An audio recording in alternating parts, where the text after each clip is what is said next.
পৃথিবীতে যে কাজই করবেন আল্লাহর সন্তুষ্টির জন্য করবেন, আত্মীয়তার সম্পর্ক বজায় রাখবেন আল্লাহর সন্তুষ্টির জন্য, তাদের কাছে কিছু পাওয়ার আশায় না। যখনই আপনি কারোর কাছে কিছু পাওয়ার আশা করবেন আপনি কষ্ট পাবেন। যখনই কারো কাছে কিছু পাওয়ার আশা করবেন আপনি কষ্ট পাবেন। কারো কাছে এত বেশি পাওয়ার আশা করবেন না। কার কাছে পাওয়ার আশা করবেন? আল্লাহর কাছে, যে আমি এই কাজটা করছি আল্লাহ আমাকে পুরস্কার দিবে ইনশাআল্লাহ। আমি আত্মীয়তার সম্পর্ক বজায় রাখছি কেন? আল্লাহর কাছে রিজিকে বরকতের আশায়, আল্লাহর সন্তুষ্টির জন্য। মনে রাখবেন প্রিয় ভাইয়েরা, আমল কবুল হওয়ার শর্ত মোটামুটি তিনটা। কয়টা? 1 নাম্বার, আমলগুলো হতে হবে আল্লাহর সন্তুষ্টির জন্য। 1। 2 নাম্বার, আমলটা হতে হবে রাসূলুল্লাহ সাল্লাল্লাহু আলাইহি ওয়াসাল্লামের পদ্ধতিতে, অন্য কারো পদ্ধতিতে নয়। 3 নাম্বার, আমলটা করার জন্য আপনার রিজিকটা হতে হবে হালাল। হারাম রিজিকের আমল আল্লাহর কাছে কবুল হয় না। আল্লাহ পাক আমাদের সবাইকে হালাল রিজিকের ব্যবস্থা করে দিন এবং রিজিকটাকে প্রশস্ত করুন, আমিন। তো রিজিক লেখা হয়ে গেছে 2। 3 নাম্বার, লেখা হয়ে গেছে এ ব্যক্তি কি কি কাজ করবে দুনিয়ায়, এ ব্যক্তি দুনিয়ায় কি কি কাজ করবে সব লেখা হয়ে গেছে। এখন যদি একটা চোর বলে যে আল্লাহ পাক আমার তাকদিরে লিখেছিলেন যে আমি চুরি করব, তাই আমি চুরি করেছি। এখন যদি একজন ধর্ষক বলে আল্লাহ আমার তাকদিরে লিখেছিল যে আমি ধর্ষণ করব, তাই ধর্ষণ করেছি। এখন যদি যারা এই জনগণের কিছু সম্পদ আত্মসাৎ করে খেয়ে ফেলছে তারা যদি বলে আল্লাহ তাকদিরে লিখছিলেন জন্যই দুর্নীতি করেছি, তাহলে কথাটা কি হবে? গ্রহণযোগ্য হবে? এখন যদি দলিল দেয় তাকদিরে তো লেখা ছিল। এই আকীদাটার নাম হচ্ছে জাবারিয়া আকীদা। কি আকীদা? জাবারিয়া। এমন একজন ব্যক্তি উমর রাদিয়াল্লাহু আনহুর দরবারে এসেছিল, চোর চুরি করেছে, ধরা পড়েছে। উমর রাদিয়াল্লাহু আনহু বলেছেন হাত কেটে ফেলো। তখন সে বলছে যে আমার হাত তো কাটা যাবে না। কেন? আল্লাহ পাক তাকদিরে লিখেছেন আমি চুরি করব, তাই চুরি করেছে। উমর রাদিয়াল্লাহু আনহুর সামনে এই কথাটা বলেছে। আর উমর রাদিয়াল্লাহু আনহু কি বিচক্ষণ মানুষ ছিলেন না বোকাশোকা ছিলেন? বলেন, তার মতো শাসক পাওয়া যাবে? তার মতো আরো একজন শাসক আসবে ইনশাআল্লাহ পৃথিবীতে। তার নাম কি? নবী ঈসা আলাইহিস সালাম, ইনশাআল্লাহ তাআলা। এবং তার আগে আরো একজন ইমাম আসবেন। তার নাম কি? তার নাম হচ্ছে মুহাম্মদ। কি নাম? তার নাম মুহাম্মদ, তার উপাধি হচ্ছে মাহদি। কখন আসবেন? যখন পৃথিবীতে যুদ্ধ বিগ্রহ ছড়িয়ে পড়বে, ব্যাপক আকারে মালহামা চলবে, তখন আসবেন। কাদের পক্ষে আসবেন? মুসলিমদের পক্ষে। কি উদ্দেশ্যে আসবেন? সারা বিশ্বে জুলুম তুলে ফেলার জন্য। আরো কি হবে? বললাম ভূমিকম্পের বছরগুলো আসবে সামনে, এবং মুতায়নুন শাদীদ, মহামারীও আসবে। আরো কি? বড় বড় 3টা ভূমিকম্প বাকি আছে এখনো। আগে বলেছি লেকচারে, একটা পৃথিবীর পূর্বে, একটা পশ্চিমে, একটা মাঝখানে। এগুলো এখনো বাকি আছে। বিশ্বে অনেক কিছু হওয়া এখনো বাকি আছে। এখন যা দেখছি এগুলোই সব না, এটা চলে যাবে। আরো নতুন সময় আসবে ইনশাআল্লাহ তাআলা। আমাদের দায়িত্ব কি? আমাদের দায়িত্ব পরিস্থিতি বুঝে দিন ধরে রাখা, আমল করা এবং মানুষকে দিনের দিকে আহ্বান করা। আমরা যদি দায়িত্ব পালন না করি তাহলে কি হবে? আল্লাহ পাক আমাদেরকে সরিয়ে দিয়ে নতুন কওম নিয়ে আসবেন। আল্লাহ পাক সূরা মুহাম্মাদে বলেছেন ওয়া ইন তাতাওয়াল্লাউ, তোমরা যদি মুখ ফিরিয়ে নাও, ইয়াস্তাবদিল কওমান গায়রাকুম, আল্লাহ পাক নতুন কওমকে তোমাদের জায়গায় স্থলাভিষিক্ত করবেন। সুম্মা লা ইয়াকুনু আমসালাকুম, তারা তোমাদের মতো হবে না, মানে আমাদের মতো অপদার্থ হবে না। উম্মার বিজয়ের শর্ত কি? আল্লাহ সূরা মুহাম্মাদেই বলেছেন ইন তানসুরুল্লাহ ইয়ানসুরুকুম, তোমরা আল্লাহর দ্বীনকে সাহায্য করো তবেই আল্লাহ তোমাদেরকে সাহায্য করবেন। ওয়া ইউসাব্বিত আকদামাকুম, তোমাদের পা আল্লাহ দৃঢ় করে রাখবেন। আমরা আল্লাহকে সাহায্য না করলে আল্লাহ পাক আমাদেরকে সাহায্য করবেন না। সিম্পল।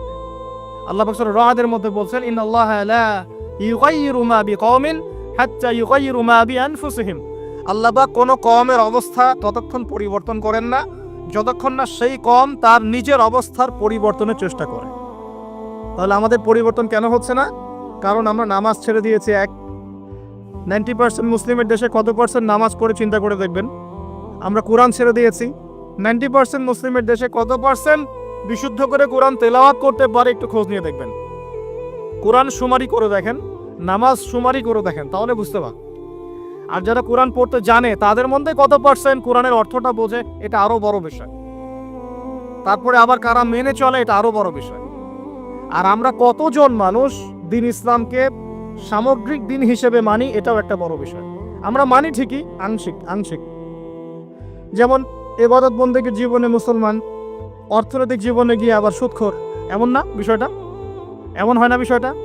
ইবাদত বন্দেগীর জীবনে আমি পাক্কা মুসলিম, কপালে সেজদার দাগ আছে মাশাআল্লাহ, দাড়ি টুপিও আছে মাশাআল্লাহ, কিন্তু ব্যবসায় গিয়ে মাপে কম দিচ্ছি না, ব্যবসায় গিয়ে আমি হারাম ভেজাল দিচ্ছি কিনা, এরকম হচ্ছে কিনা?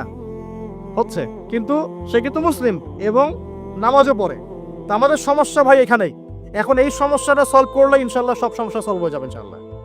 সমস্যাটা কি? আমরা ইসলামটাকে আংশিকভাবে মানি, পরিপূর্ণ জীবনে ইসলাম বাস্তবায়ন করতে পারছি না। আমি আপনি হয়তো কেউই পারছি না, ফখর করলে বলার নাই যে আমি খুব পারছি, আসলে আমিও পারছি না। কারণ এই যুগে এটা পারাটা খুব ডিফিকাল্ট, এই যুগে পারাটা কি খুবই কঠিন। কিন্তু এটাই তো এই যুগের চ্যালেঞ্জ। নবীজি বলেছেন তোমাদের সামনে এমন যুগ আসছে যে যুগে ঈমান ধরে রাখাটা হাতের মধ্যে আগুন ধরে রাখার মতো হবে। তবে সুসংবাদ ওই যুগে তাদের জন্য যারা আমার সুন্নতকে আবার জীবিত করতে পারবে, যে আমার মৃত সুন্নতকে জীবিত করবে, আল্লাহ পাক তাকে 50 জন শহীদ সাহাবীর সমান নেকি দিবে। এটাই আমাদের কাজ। আল্লাহ পাক আমাদেরকে তৌফিক দান করুন। তার মানে তাকদীর লেখা হয়ে গেছে। এবার আল্লাহ রাব্বুল আলামিন কি করলেন? আল্লাহ পাক এই মহাবিশ্ব সৃষ্টি করলেন। হুয়াল্লাযী খালাকাস সামাওয়াতি ওয়াল আরদ ফি সিত্তাতি আইয়াম। কয় দিনে?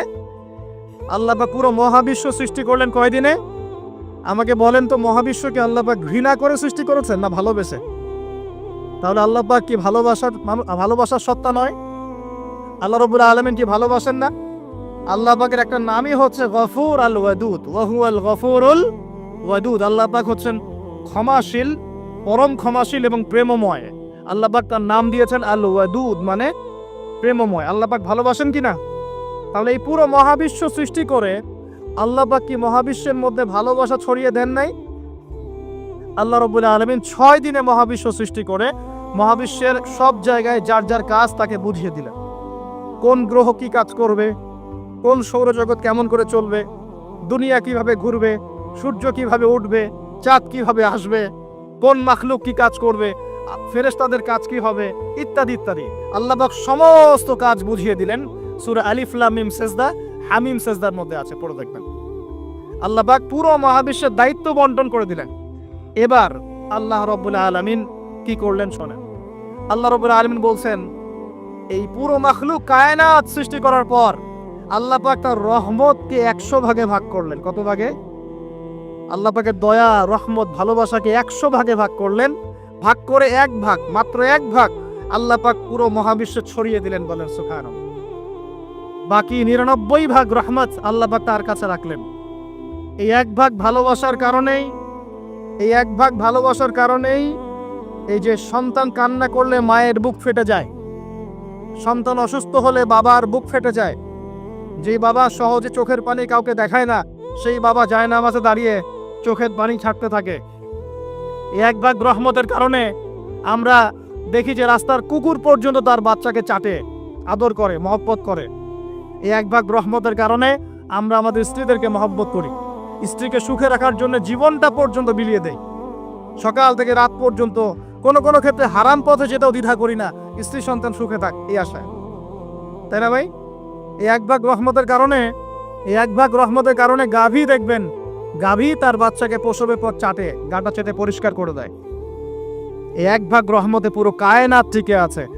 আর নবী সাল্লাল্লাহু আলাইহি ওয়াসাল্লাম বলছেন, বাকি 99% রহমত আল্লাহ পাক তার কাছে রেখেছেন। এই রহমত এবং ভালোবাসা দিয়ে আল্লাহ পাক কিয়ামতের মাঠে মানুষকে মাফ করবে ইনশাআল্লাহ। তার মানে বলেন আল্লাহু আকবার। তার মানে আমরা আশা করতে পারি ইনশাআল্লাহু তাআলা আমরা আল্লাহর জান্নাত পাবো ইনশাআল্লাহ। পাবো কিনা? শুধু একটা কাজ যদি উম্মত করতে পারে জান্নাত পাবে। বলে দেব কোনটা? অনেক কাজই আছে, কিন্তু স্পেশাল একটা কাজ, একটা।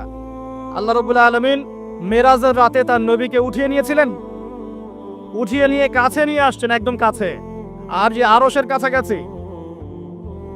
নবী সাল্লাল্লাহু আলাইহি ওয়াসাল্লাম বলছেন, ওই সময় তার উপর 3টা স্পেশাল ওহী করা হয়েছে। কয়টা? 3টা।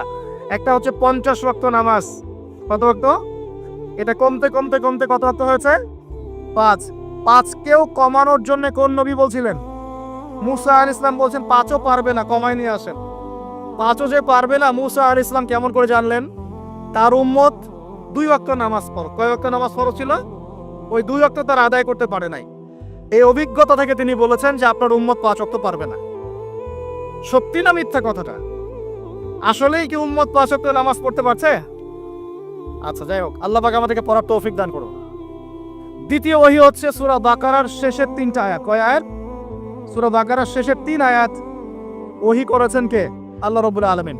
কোন ব্যক্তি যদি রাতের বেলা সূরা বাকারার শেষের 3টা আয়াত পড়ে সারা রাত ইবাদত করে নেকি পাবে ইনশাআল্লাহ।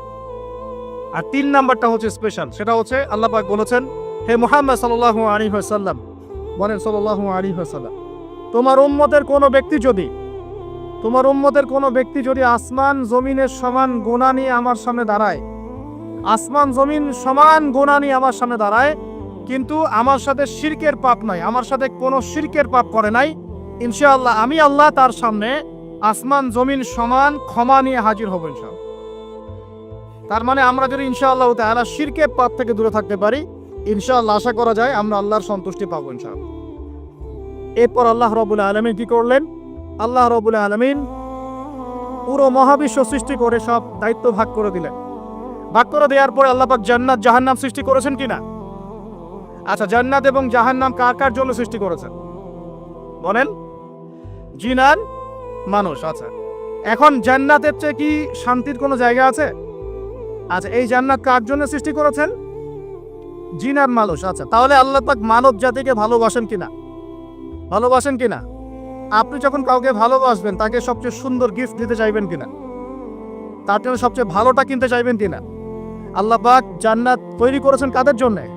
আমাদের জন্য। তার মানে আল্লাহ পাক আমাদেরকে ভালোবাসেন কিনা? অবশ্যই বাসেন। আল্লাহ রাব্বুল আলামিন জাহান্নামও তো সৃষ্টি করেছেন। এখন যদি বলি যে তাহলে আল্লাহ পাক কি আমাদেরকে ভালোবাসেন না, জাহান্নামে কিভাবে দিবেন? উত্তরটা কি হবে তাহলে? উত্তর হচ্ছে এই যে যদি আল্লাহ না করুক কোনো ব্যক্তি জাহান্নামে যায়, তাহলে বুঝতে হবে সেই ব্যক্তি জাহান্নামে যাওয়ার যোগ্য ছিল বলেই জাহান্নামে গিয়েছে। কথা কি বুঝতে পারছেন? আর যদি কোনো ব্যক্তি জান্নাতে যায়, তাহলে বুঝতে হবে সেই ব্যক্তির উপর আল্লাহ পাক দয়া করেছেন বলেই সে জান্নাতে গিয়েছে। মানুষ তার আমল দিয়ে জান্নাতে যেতে পারবে না, আল্লাহর দয়া অনুগ্রহ দিয়ে জান্নাতে যাবে ইনশাআল্লাহ তাআলা।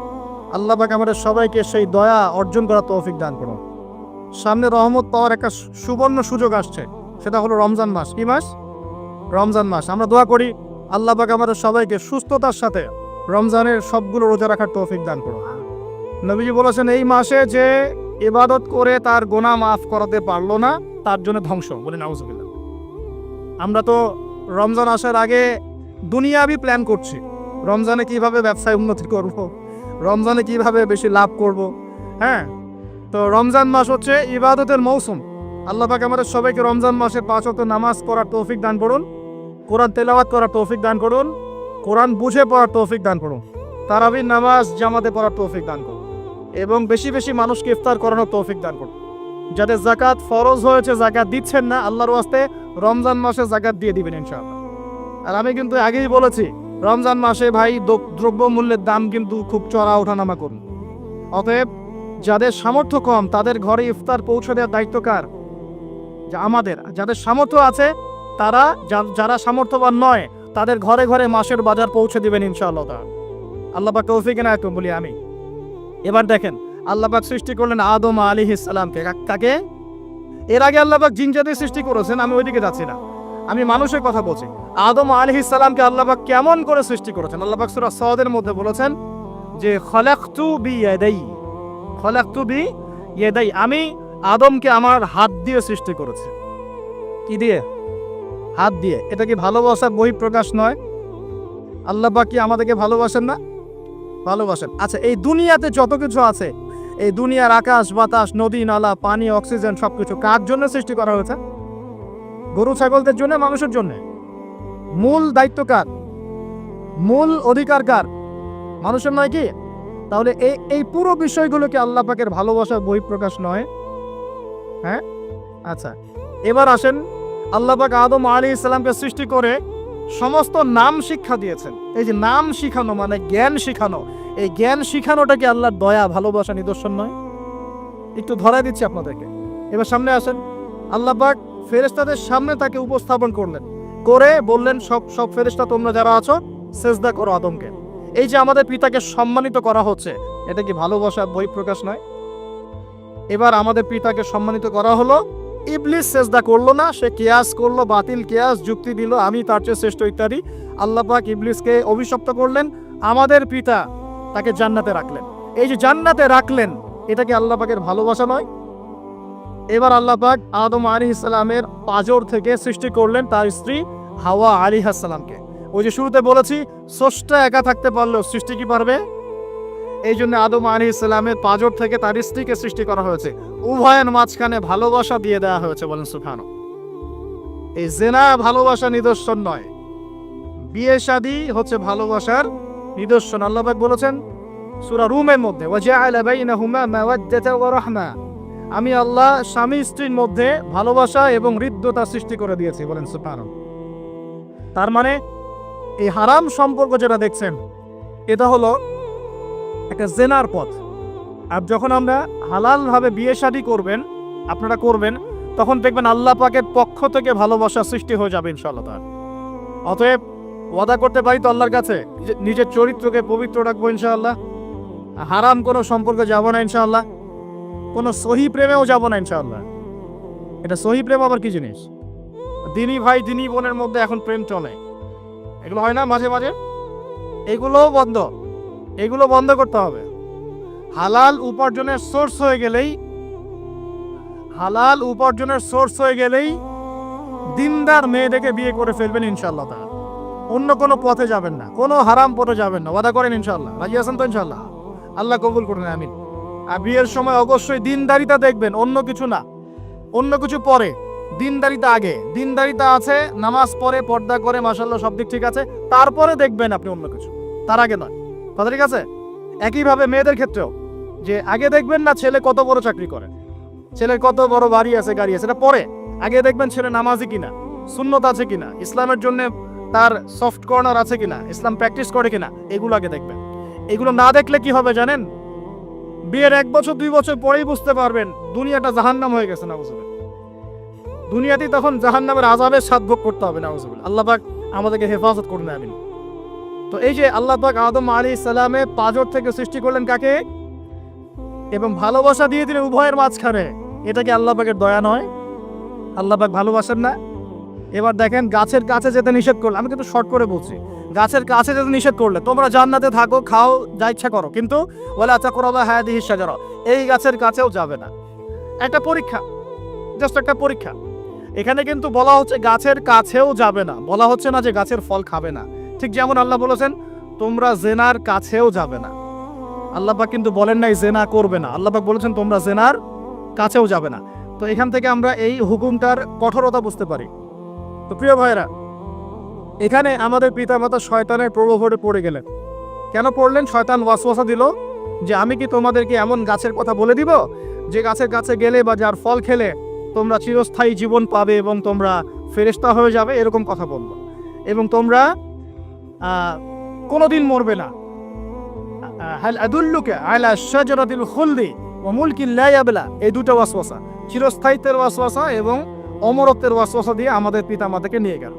এখন আমাদের পিতামাতা কি ফল খেয়েছিলেন কি খান নাই? আচ্ছা, এখন আল্লাহ পাকের দৃষ্টিতে অন্যায় হয়েছে কিনা? এরপরে আমাদের পিতামাতা কি করলেন? বললেন রব্বানা যালামনা আনফুসানা ওয়া ইল্লাম তাগফির লানা ওয়া তারহামনা লানাকুনান্না মিনাল খাসিরিন। এই যে দোয়াটা তারা করলেন, এই দোয়াটা করার পরে আল্লাহ পাক কি তাদেরকে মাফ করে দিয়েছেন কি দেন নাই? বলেন, কথা বলেন। আল্লাহ পাক মাফ করে দিয়েছেন কি দেন নাই? এই যে অন্যায় করার পরেও আল্লাহ যে ক্ষমা করে দেন, মানে গুনাহ করার পরেও যে আদম সন্তানকে আল্লাহ পাক মাফ করে দেন, এটা কি আল্লাহ পাকের রহমত, দয়া কি নয়? আচ্ছা, এটা আল্লাহ পাকের নিদর্শন ছিল ভালোবাসার। এরপর আল্লাহ পাক দুনিয়াতে পাঠিয়ে দিলেন, কারণ এটা পরীক্ষা। দুনিয়াটা পরীক্ষার জায়গা, পরীক্ষা দিচ্ছি আমরা এখানে। এখন পরীক্ষা ক্ষেত্র কি আল্লাহ পাক আমাদেরকে একা ছেড়ে দিয়েছেন? আল্লাহ পাক কি আমাদেরকে একা ছেড়ে দিয়েছেন? না।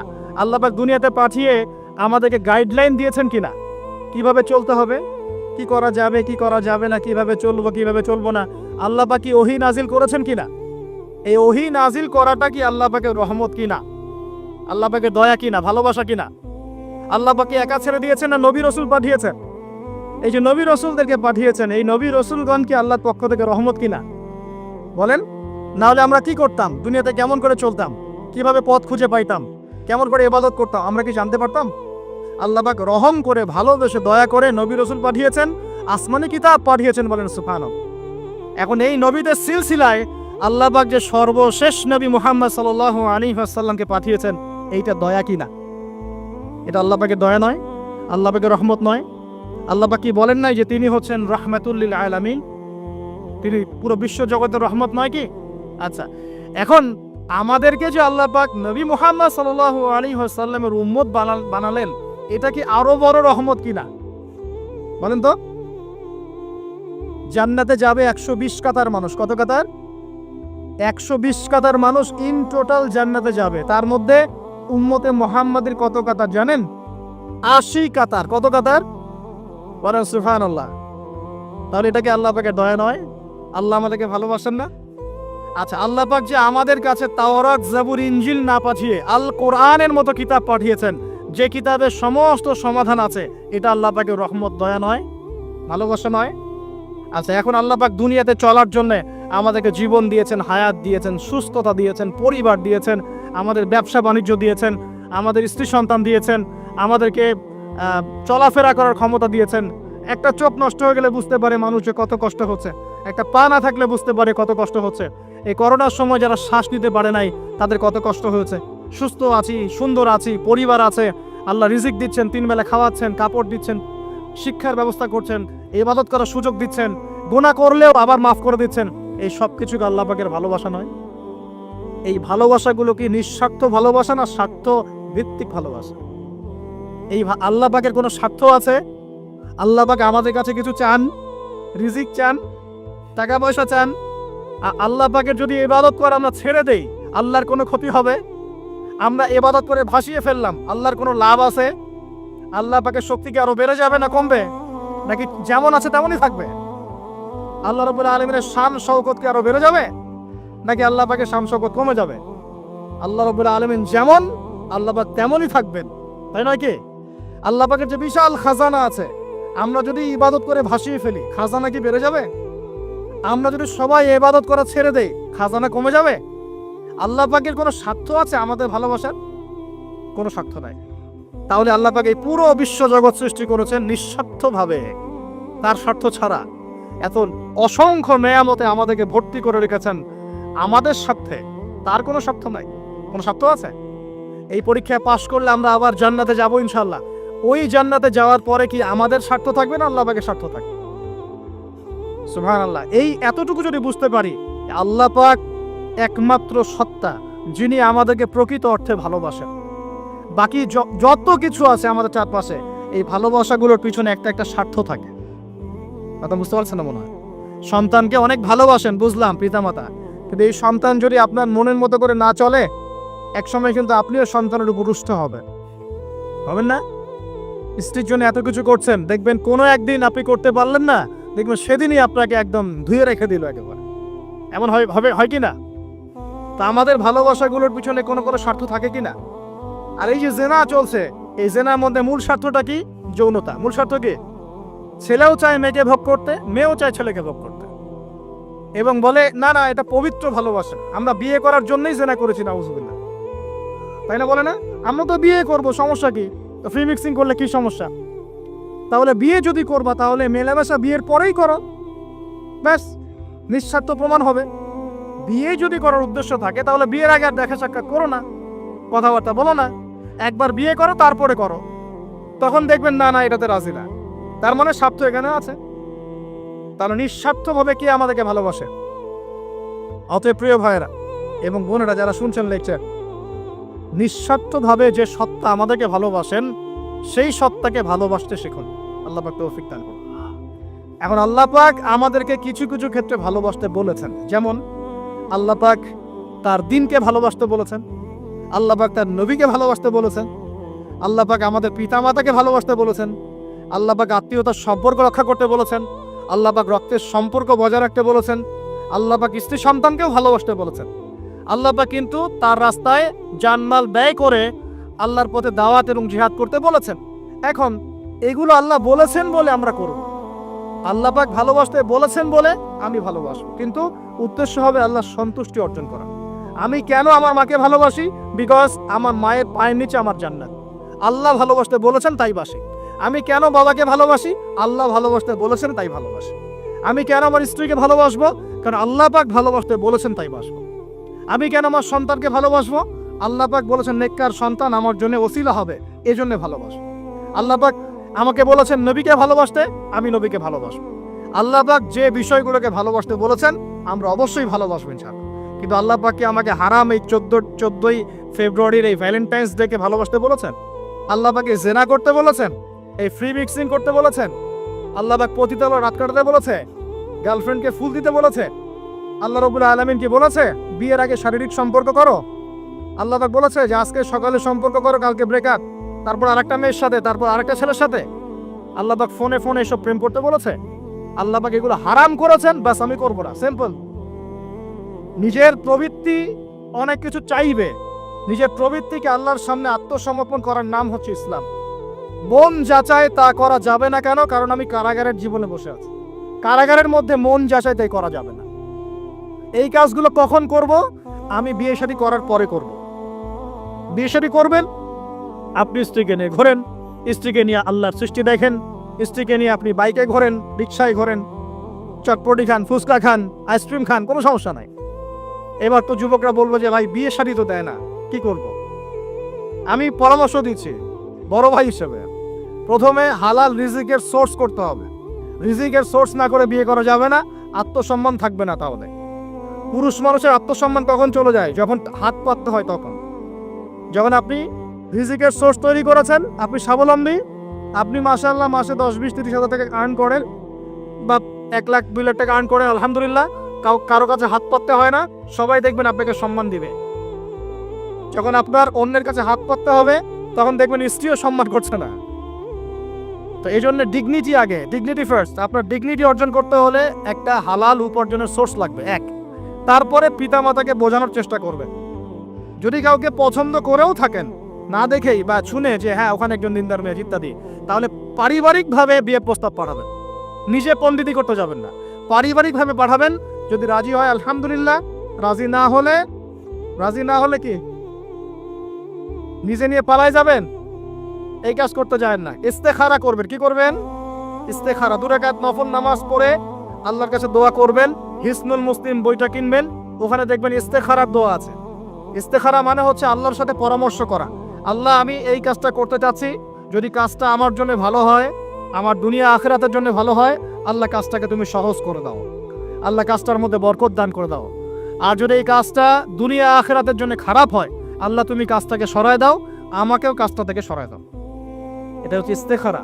এই দোয়া বেশি বেশি করলে ইনশাল্লাহ আল্লাহর পক্ষ থেকেই ফয়সালা হবে। আর এই জায়গায় বেশি ব্যতিব্যস্ত হবেন না। অনেক সময় কিন্তু ফ্যান্টাসিতে ভুগি আমরা, অস্থির হয়ে যাই। অস্থির হলেই ডিসিশন নিতে ভুল হবে, স্থির থাকতে হবে। নিজেকে স্থির রাখার জন্য কি করবেন? বেশি বেশি নফল রোজা রাখবেন। বেশি বেশি কি করবেন? নফল রোজা রাখবেন। আর ভালো কাজে ব্যস্ত রাখবেন নিজেকে। ভালো কাজে কি করবেন? ব্যস্ত রাখবেন। একা একা থাকলে আর এই যে খারাপ সার্কেলের মধ্যে থাকলেই মাথার মধ্যে শয়তান ভর করবে, তখন দেখবেন অস্থির হয়ে গেছেন আপনি। স্থির হওয়ার চেষ্টা করেন, ভালো কাজে ব্যস্ত রাখেন, হালাল পথ অবলম্বন করেন, হারাম থেকে বেঁচে থাকেন। এখন যে জায়গায় আসছিলাম এখান থেকে আস্তে আস্তে শেষের দিকে যাব। দেখুন আল্লাহ পাক যে বিষয়গুলোকে ভালোবাসতে বলেছেন আমি ভালোবাসবো, এই ভালোবাসা জায়েজ, হালাল। এই ভালোবাসার উদ্দেশ্য আল্লাহর সন্তুষ্টি অর্জন করা। এই ভালোবাসার উদ্দেশ্য এই নয় যে আমি যাকে ভালোবাসি তার কাছে আমি কিছু প্রত্যাশা করছি। না, আমি কিছু প্রত্যাশা করছি না, আমি প্রত্যাশা করছি আল্লাহর সন্তুষ্টি। তখন দেখবেন সে আপনাকে কষ্ট দিলেও আপনি সবর করতে পারবেন। কেন সবর করতে পারবেন? কারণ আপনি তো আল্লাহর সন্তুষ্টির জন্য তাকে ভালোবাসছেন, আপনার তো কোনো স্বার্থ নাই। এখন আপনি দেখবেন রিল্যাক্স থাকতে পারবেন, সম্পর্ক টিকেও থাকবে এবং আপনি ক্ষমা করতে পারবেন মানুষকে। যখন নিজের চাওয়াটাকে আপনি ইনফোর্স করতে চাইবেন তখন কিন্তু আপনি এই সম্পর্ক নষ্ট করে ফেলতে পারেন, কারণ আপনি হক পাচ্ছেন না। সামনে আসেন। এবার আমরা কি ওয়াদা করতে পারি যুবক ভাইরা ইনশাআল্লাহ তাআলা আমরা হারাম পথে যাব না, হালাল পথে থাকবো? পশ্চিমাদের এই মদতপুষ্ট এই সো কল্ড ভালোবাসা দিবসের এই স্রোতে আমরা গা ভাসাবো না। আমরা কি ওয়াদা করতে পারি? যে ইনশাআল্লাহ আমরা হালাল ভাবে বিয়ে শাদী করবো, কোনো হারামে যাবো না ইনশাআল্লাহ? এই সমাজ থেকে জেনা বন্ধ করতে হবে, এই সমাজ থেকে ফ্রি মিক্সিং বন্ধ করতে হবে, এই সমাজ থেকে সমস্ত পতিতালয়কে বন্ধ করতে হবে। বন্ধ করে আমরা সামাজিক উদ্যোগ নিয়ে প্রয়োজনে আমাদের পলিটিক্যাল পাওয়ারকে কাজে লাগিয়ে সমস্ত পতিতালয়গুলো বন্ধ করে ওই মেয়েদের রিজিকের জন্যে আমরা বিকল্প ব্যবস্থা করবো ইনশাআল্লাহ। আমরা টাকা পয়সা একত্রিত করে তাদের জন্য কর্মসংস্থান করতে পারি না? এইগুলো কাজ করে নারীর অধিকার প্রতিষ্ঠা করা যায় না? নাকি রাস্তাঘাটে গাড়ির স্লোগান দিয়ে প্রতিষ্ঠা করা যাবে? সমস্ত যে নোংরা জায়গাগুলো আছে এগুলো বন্ধ করে ওই মেয়েরা কিন্তু কারো মা, ওরা দেখবেন কারো বোন, কারো স্ত্রী বা কারো সহধর্মিনী কিছু একটা হবেন। তারাও কিন্তু মানুষ, হয়তো অন্ধকার জগৎ হারিয়ে গেছে, দালালের খপ্পরে পড়েছে বা পেটের দায়ে পড়ে কাজ করছে। যদি আমরা তাদের জন্য বিকল্প ব্যবস্থা করে দিতে পারি, আল্লাহ পাক আমাদেরকে তৌফিক দান করুন, তাদের জন্য কর্মসংস্থানের ব্যবস্থা করতে পারি, একটা মেয়েও এই হারাম পথে যাবে না ইনশাআল্লাহ। আমরা কি এভাবে নারীর অধিকার প্রতিষ্ঠা করতে পারি না? আমরা কি এতিম মেয়েদের দায়িত্ব নিয়ে করতে পারি না? আমরা কি সমাজের বিধবা মেয়েদেরকে বিয়ে করতে পারি না? তালাকপ্রাপ্ত মেয়েদের দায়িত্ব নিতে পারি না? মেয়েদের অধিকার নিয়ে অনেক কথা বলা হয়, কিন্তু এই কথাগুলো থাকে খালি বুলি, বাস্তবতা নয়। বাস্তবে কয়জন ছেলে এতিম একটা মেয়েকে বিয়ে করে দেখিয়েছে? কয়জন ছেলে একটা বিধবা মেয়েকে বিয়ে করার সাহস করেছে? কয়জন ছেলে একটা তালাকপ্রাপ্ত একটা মেয়েকে বিয়ে করে দেখিয়েছে? এবার দেখুন, শেষ করার আগে আমি এদিকে কয়েকটা পয়েন্টস বলে শেষ করছি। এখন আমরা বুঝতে পারলাম যে আল্লাহ পাক পুরো সৃষ্টি জগৎকে ভালোবাসেন। আল্লাহ পাক আমাকে ভালোবাসেন, আপনাকে ভালোবাসেন বলেই আজকে আপনি এখানে বসে আছেন। আল্লাহ পাক আপনাকে ভালোবাসেন বলেই লক্ষ লক্ষ কোটি কোটি মানুষ এখন জেনা করছে। আজকের দিনে আপনি ওয়াজ মাহফিলে বসে আছেন। আল্লাহ পাক আপনাকে ভালোবাসেন বলেই আপনি আল্লাহকে সেজদা দেওয়ার তৌফিক পেয়েছেন। আপনি লা ইলাহা ইল্লাল্লাহ কালিমা শিখেছেন। আপনি এই যে কোরআন পড়তে শিখেছেন, কোরআন পড়ছেন, হাদিস পড়ছেন, নবীর দ্বীনের প্রতি মহব্বত আছে, আল্লাহ আপনাকে ভালোবাসেন বলেই হচ্ছে। কখন বুঝবেন আল্লাহ আপনাকে ভালোবাসে? যখন আল্লাহ পাকের অনুমোদিত কাজগুলো আপনার ভালো লাগবে। নামাজ পড়তে ভালো লাগছে, রোজা রাখতে ভালো লাগছে, কোরআন তেলাওয়াত করতে ভালো লাগছে, আল্লাহর জিকির করতে ভালো লাগছে, আলেম ওলামার সাথে থাকতে ভালো লাগছে। ঠিক আছে, আল্লাহর হালাল কাজগুলো যখন ভালো লাগবে বেশি বেশি, বুঝবেন আল্লাহ আপনাকে নির্ঘাত মহব্বত করেন। আর যখন আল্লাহ পাকের নিষেধগুলো, হারাম, মদ আমার ভালো লাগে না, জেনা ভালো লাগে না, আমার খারাপ জিনিস দেখতে ভালো লাগে না, খারাপ শুনতে ভালো লাগে না, বুঝবেন আল্লাহ আপনাকে ভালোবাসেন। আর যখন দেখবেন খারাপের পিছনে আপনার ঝোঁক বেশি, দুর্নীতি করতে ভালো লাগে, সুদ খাইতে ভালো লাগে, ঘুষ খাইতে ভালো লাগে, কাউকে ঠকাইলে মনে আমি স্মার্ট হয়ে গেলাম, হ্যাঁ, মানুষের টাকা আত্মসাৎ করতে ভালো লাগে, নামাজ না পড়ে ঘুম দিতে ভালো লাগে, ঠিক আছে, রমজান মাসে বিড়ি টানতে ভালো লাগে, ঠিক আছে, মেয়ের সাথে যে টাঙ্কি মারতে ভালো লাগে, তখন বুঝবেন যে আল্লাহ আপনাকে এখনো ভালোবাসেন বা আপনি আল্লাহর ভালোবাসা পাওয়ার যোগ্যতা হারিয়ে ফেলেছেন। আল্লাহ পাক আমাদেরকে বোঝার তৌফিক দান করুন। এখন আসি, আল্লাহ পাক এবং তার রাসূল আমাদেরকে এমন কি কি কাজ বলেছেন যেই কাজগুলো করলে আমরা সরাসরি আল্লাহর ভালোবাসা পাবো ইনশাআল্লাহ। জানার দরকার আছে কি নাই? আমি অল্প কয়েকটা কাজ বলে শেষ করছি। এক নাম্বার, আল্লাহ এবং তার রাসূল আমাদেরকে জানিয়েছেন আমরা যদি তাওহীদের উপর থাকতে পারি, একত্ববাদ, লা ইলাহা ইল্লাল্লাহ, আল্লাহর ভালোবাসা পাবো ইনশাআল্লাহ। যে ব্যক্তি শিরকের পাপে লিপ্ত আছে সে আল্লাহর ভালোবাসা পাবে না, যতক্ষণ না সে তওবা করে ফিরে আসছে। অতএব আল্লাহর ভালোবাসা পাওয়ার জন্য এক নাম্বার কাজ কি ভাই? আল্লাহর তাওহীদের কালিমা লা ইলাহা ইল্লাল্লাহ এর উপর থাকা, শিরক বাদ দেওয়া। শিরক সম্পর্কে জানার জন্য একটা বই পড়েন, কিতাবুত তাওহীদ। কি নাম বললাম? কিতাবুত তাওহীদ। একটাই পড়েন, দেখবেন ইনশাআল্লাহ শিরক কাকে বলে, কত প্রকার, কি কোন কাজ করলে শিরক হয় সব জানতে পারবেন ইনশাআল্লাহ। এই বইটা একটু কঠিন, এই বইটার ব্যাখ্যা বের হয়েছে, ব্যাখ্যা যুক্ত বই কিনবেন এবং যেগুলো বুঝবেন না ওলামায়ে কেরামকে জিজ্ঞাসা করবেন, কারণ সবগুলো কিন্তু বুঝতে পারবেন। এক নাম্বার। দুই, নবী সাল্লাল্লাহু আলাইহি ওয়াসাল্লামের অনুসরণ করলে আল্লাহ আমাদেরকে ভালোবাসবেন। দলিল, আল্লাহ পাক সূরা আলে ইমরানের মধ্যে বলছেন 31 নম্বর আয়াতে আল্লাহ বলছেন, কুল, হে নবী আপনি বলে দিন, ইন কুনতুম তুহিব্বুনাল্লাহ, তোমরা যদি, হে আদম সন্তান, হে উম্মতে মুহাম্মাদি, তোমরা যদি আল্লাহর ভালোবাসা পেতে চাও, ফাত্তাবিউনি, তোমরা আমাকে অনুসরণ করো। কাকে? আমাকে বলতে কাকে? রাসূলুল্লাহ সাল্লাল্লাহু আলাইহি ওয়াসাল্লামকে। তাহলে কি হবে? ইউহিব্বুকুমুল্লাহ, আল্লাহ পাকও তোমাদেরকে ভালোবাসবেন। বলে সুবহানাল্লাহ, আল্লাহ আমাকে ভালোবাসবেন ইনশাআল্লাহ। আর কি? ইয়াগফির লাকুম যুনুবাকুম, আল্লাহ পাক তোমাদের সমস্ত গুনাহ মাফ করে দিবেন। আল্লাহু গফুর রহিম, আল্লাহ পাক পরম করুণাময়, অসীম দয়ালু। তার মানে আল্লাহকে পাওয়ার, আল্লাহর ভালোবাসা পাওয়ার 2 নাম্বার কি মাধ্যম? নবী সাল্লাল্লাহু আলাইহি ওয়াসাল্লামের সুন্নত অনুযায়ী জীবন গড়া। ভাই শুরু করব কোত্থেকে? শুরু করবেন চেহারা থেকে। কোত্থেকে? চেহারায় দাড়ি ছেড়ে দিব ইনশাআল্লাহ, রাজি আছি তো? গোফ ছোট করে ফেলবো ইনশাআল্লাহ, রাজি আছি তো ইনশাআল্লাহ?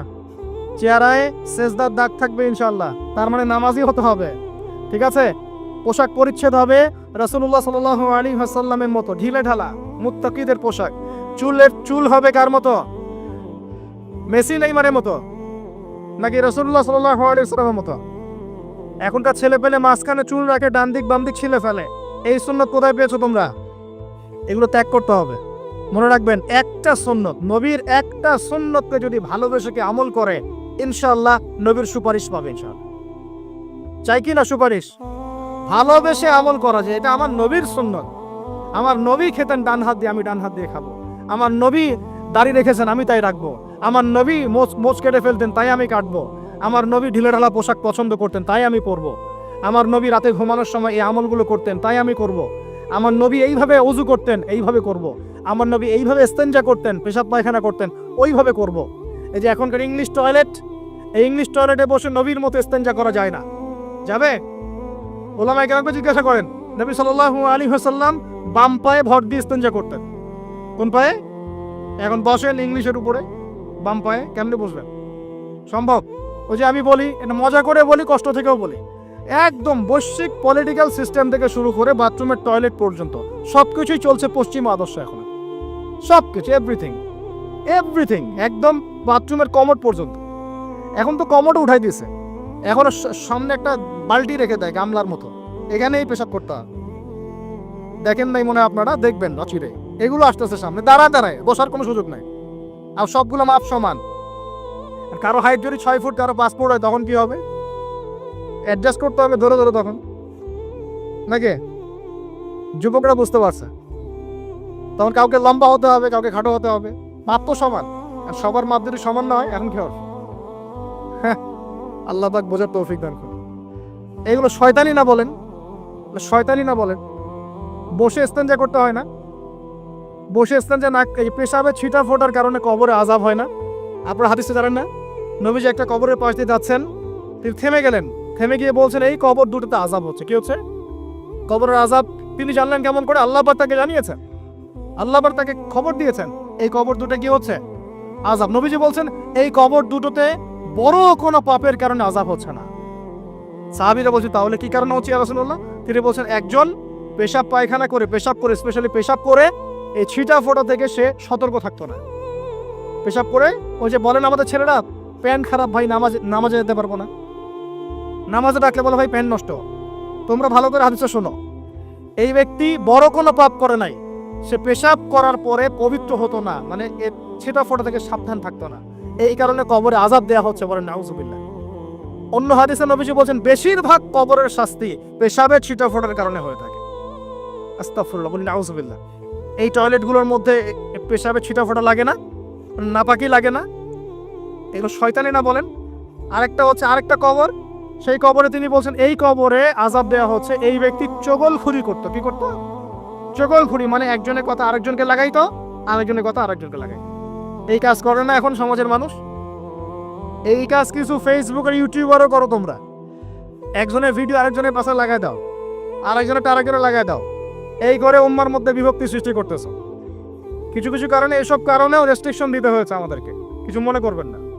কারণ আমরা দেখেছি এর গুড সাইড যেমন আছে, ব্যাড সাইড আরো বেশি আছে। এটাকে নিয়মতান্ত্রিক ভাবে ইউজ করতে না পারলে ফিতনা বাড়তে থাকবে। আল্লাহ পাক আমাদেরকে বোঝার তৌফিক দান করুন। প্রিয় ভাইয়েরা, প্রতিটা কাজ কার সুন্নত মতো করবো আমরা ইনশাআল্লাহ। এখন শুধু কি আমরা এই চেহারা, সুরত, ইস্তেঞ্জা, খাওয়া দাওয়া এগুলোই নবীর মতো করে করব, নাকি আমাদের ব্যবসা, সমাজ, পরিবার, ইবাদত সবই করব? এই জায়গায় সমস্যা কি? আমরা মাশাআল্লাহ দাড়ি টুপি রাখতে রাজি আছি, কিন্তু ব্যবসায়িক জীবনে হারাম ছাড়তে রাজি নাই, অর্থনৈতিক জীবনে সুদ ছাড়তে রাজি নাই, ঘুষ দুর্নীতি ছাড়তে রাজি নাই। আল্লাহ আমাদেরকে ছাড়ার তৌফিক দান করুন। আল্লাহ পাক আমাদেরকে পরিপূর্ণভাবে নবীর সুন্নাত পালন করার তৌফিক দান করুন। 1 নাম্বার আল্লাহর ভালোবাসা পাওয়ার মাধ্যম তাওহীদ, 2 নাম্বার নবীর সুন্নাত, 3 নাম্বার বেশি থেকে বেশি কোরআন তেলাওয়াত করা। কি করা? আমার সাথে বলেন, বেশি বেশি কি করা? কোরআন তেলাওয়াত করা। কেন? কারণ কোরআন হচ্ছে আল্লাহর কালাম। কোরআন কার কালাম? কোরআনের মধ্য দিয়ে আপনি আল্লাহর সাথে কথা বলতে পারবেন, বলেন সুবহানাল্লাহ। এভাবে যখন কোরআন পড়বেন বুঝে বুঝে, আপনি আল্লাহর সাথে সরাসরি কথা বলবেন ইনশাআল্লাহ। তো এই কোরআনের মধ্য দিয়ে আল্লাহর ভালোবাসা পাওয়া যাবে ইনশাআল্লাহ। সর্বশ্রেষ্ঠ নফল আমলের মধ্যে একটা হচ্ছে কি? আল কোরআন তেলাওয়াত করা। আল্লাহ পাক আমাদেরকে তেলাওয়াত করার তৌফিক দান করুন। 3টা বললাম। 4 নাম্বার, বেশি থেকে বেশি আল্লাহর জিকির করা। কি করা ভাই?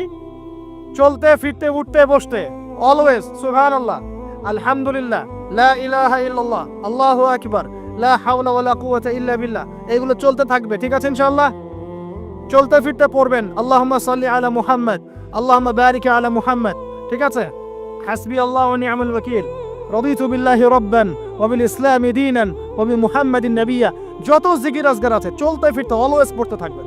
লা ইলাহা ইল্লাল্লাহ ওয়াহদাহু লা শারীকা লা, লাহুল মুলক ওয়া লাহুল হামদ ওয়া হুয়া আলা কুল্লি শাইইন কাদির। আস্তাগফিরুল্লাহাল্লাযী লা ইলাহা ইল্লা হুয়াল হাইয়ুল কাইয়ুম ওয়া আতুবু ইলাইহি, লা হাওলা ওয়া লা কুওয়াতা ইল্লা বিল্লাহ। এগুলো পড়তে থাকবেন। যে যত বেশি আল্লাহ জিকির করবে তার কলবে আল্লাহ তত বেশি নূর দিবেন ইনশাআল্লাহ। আর যার কলবে যত বেশি নূর, সে তত বেশি আল্লাহর ভালোবাসা মহব্বত পাবে ইনশাআল্লাহ। কয়টা বলছি ভাই? 4টা। 1 নাম্বার কি ছিল? তাওহীদ।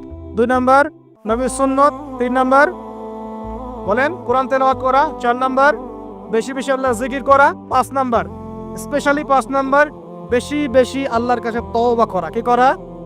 যে আল্লাহর কাছে তওবা করে আল্লাহ তাকে মহব্বত করেন। আলহামদুলিল্লাহ, যে আল্লাহর কাছে তওবা করে আল্লাহ তাকে মহব্বত করেন। আমাদের নবীজি প্রত্যেক দিন 70 থেকে 100 বার আল্লাহর কাছে তওবা করতেন। বলেন সুবহানাল্লাহ। পারা যাবে তো ইনশাআল্লাহ? 6 নাম্বারটা হচ্ছে বেশি বেশি নামাজ আদায় করা। কি করা? আল্লাহকে পাওয়ার জন্য শ্রেষ্ঠ মাধ্যম হচ্ছে সেজদা করা। কি করা? আর সেজদা করা হয় সবচেয়ে শ্রেষ্ঠ ভাবে নামাজের মধ্য দিয়ে। কিসের মধ্য দিয়ে? ওয়াদা করতে পারি তো ইনশাআল্লাহ 5 ওয়াক্ত নামাজ পড়বো রেগুলার। কোন রকম যদি বাধ্যবাধকতা না থাকে, ওজন না থাকে, তাহলে মসজিদে গিয়ে পড়বো ইনশাআল্লাহ। পারবো তো ইনশাআল্লাহ? রমজান মাসে নামাজ শক্ত করে ধরবো ইনশাআল্লাহ। ঈদের পর ছেড়ে দিব ইনশাআল্লাহ। ঈদের পর ছেড়ে দিব কি? ঈদের পরেও ধরে রাখতে হবে ইনশাআল্লাহ তাআলা। আমাদের সমাজে মাশাআল্লাহ রমজান মাসে সবাই পাক্কা মুসল্লি হয়ে যায়, তাই না? কারণ শিকল দিয়ে বাধা থাকে শয়তান, শয়তানও মুক্ত হয়।